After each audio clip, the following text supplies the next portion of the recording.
Buenas noches, mi nombre es José Andrés Núñez Mora y el día de hoy, lunes 14 de noviembre del 2022, les hablaré un poco sobre los hechos generadores de las cédulas de la Ley 7092. En el punto 1 hablaremos del hecho generador de las cédulas de renta de capital inmobiliario, renta de capital mobiliario y ganancias de capital inmobiliaria. El hecho generador de este impuesto es la obtención de toda renta de fuente costarricense en dinero o en especie, derivada del capital y de las ganancias y pérdidas de capital realizadas que provengan de bienes o derechos cuya titularidad corresponda al contribuyente, así como las diferencias cambiarias originadas en activos o pasivos que resulten entre el movimiento de realización de la operación y el de recepción del ingreso o pago del pasivo y que no estén afectos por su parte de su titularidad a la obtención de rentas gravadas en el impuesto a las utilidades. Se consideran rendimientos del capital mobiliario los intereses de cuentas bancarias, bonos, obligaciones y en general títulos de renta fija, los dividendos de acciones y las plusvalías obtenidas por la transmisión de cualquier tipo de valores mobiliarios percibidos durante el periodo de preferencia. En la práctica, los rendimientos del capital mobiliario los conforman los intereses, dividendos, plusvalías, sin contar las rentaciones efectuadas. También dentro de este epígrafe se incluyen las ganancias y las pérdidas patrimoniales derivadas de la transmisión de participaciones en fondos de inversión colectiva, acciones, seguros, entre otros. Las ganancias de capital obtenidas por el traspaso a cualquier título de bienes inmobiliarios o muebles que están sujetos al pago de un impuesto único y definitivo del 15%, para estos fines se extiende que existen ganancias de capital cuando una persona física o jurídica domiciliada en Costa Rica dispone de los bienes indicados procedientes sin que tales actos constituyan su profesión habitual, de acuerdo con lo que sobre el particular disponga el reglamento. El hecho generador del impuesto ocurre en la fecha en que se realiza el traspaso, que para las transferencias testamentarias o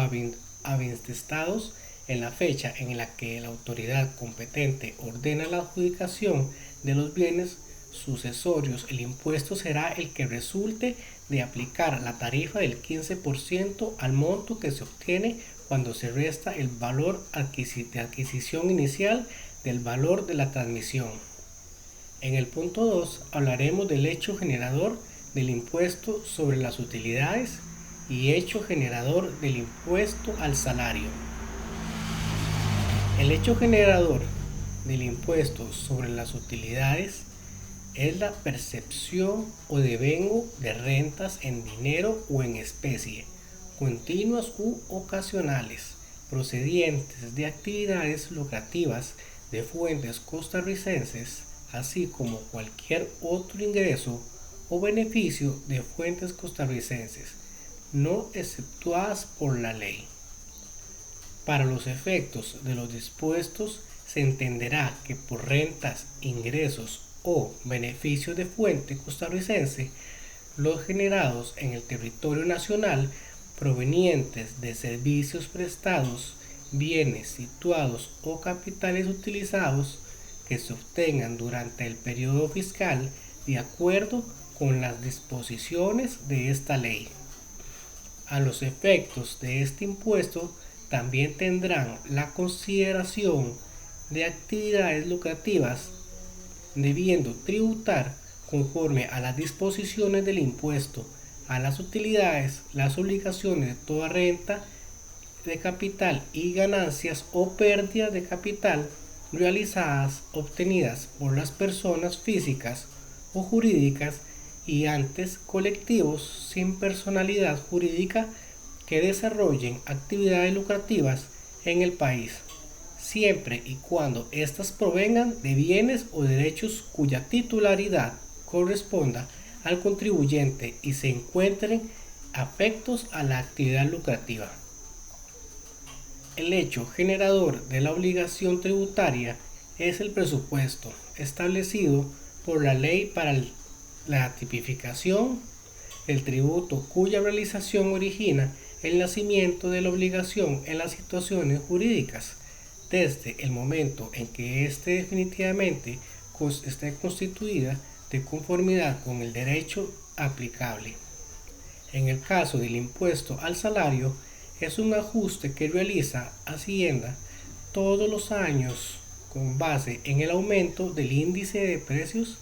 al consumidor. Si no hiciera esta actualización con los aumentos salariales, el monto que se paga del tributo aumentaría año con año. Por último, en el punto 3 indicaremos la diferencia entre gasto deducible y deducciones únicas. Los gastos deducibles son aquellos que se restan de los ingresos brutos para obtener el beneficio a efectos de impuestos. Los gastos deducibles serán necesarios e imprescindibles para poder desempeñar una actividad profesional o empresarial. En caso contrario, los profesionales o técnicos que presten sus servicios de forma independiente pueden aplicar una deducción única del 25% sin necesidad de prueba alguna. En resumen, la diferencia entre ambos es que los gastos deducibles se restan de los ingresos brutos, no es un valor definido. En cambio, las deducciones únicas están establecidas que serán de un 25% y sin necesidad de prueba, siempre y cuando se presten un servicio de forma independiente. Esto sería todo. Buenas noches y muchas gracias.